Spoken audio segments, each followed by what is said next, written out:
I was 2,290 Australian dollars, a worthy investment. I'm actually cheaper at 2,190 AUD, and I assure that pharmacists are ready for modern day pharmacy practice.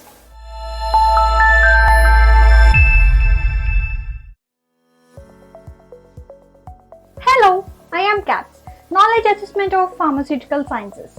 I was a gold standard for overseas pharmacists in Australia for years. Well, dear CAPS, I have officially taken over from March 2025, streamlined, focused, and designed for real-world pharmacy practice.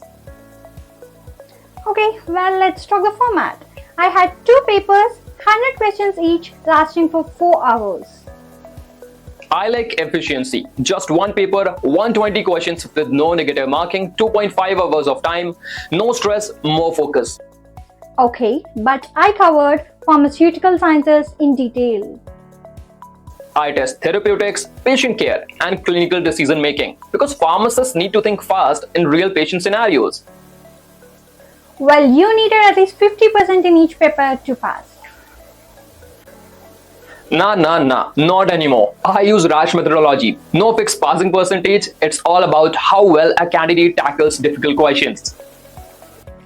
Okay, I was 2,290 Australian dollars, a worthy investment. I'm actually cheaper at 2,190 AUD, and I assure that pharmacists are ready for modern day pharmacy practice. Okay, OPRA, I admit it. You are built for the future. Now you're getting it. If pharmacists want to practice in Australia, they need me now. And if you're aiming for Australia, then you must follow Allied Expertise. Check out Allied Expertise because we at Allied Expertise help aspiring pharmacists clear their licensure exams like the OPRA, PBC, PSI, so that they can achieve their global pharmacy dream career. And if you're serious about your global pharmacy dream, then you must mention in the comments OPRA and our team will contact you. For more such updates, you can like this video, share this video, subscribe to Allied Expertise without forgetting to hit that bell icon.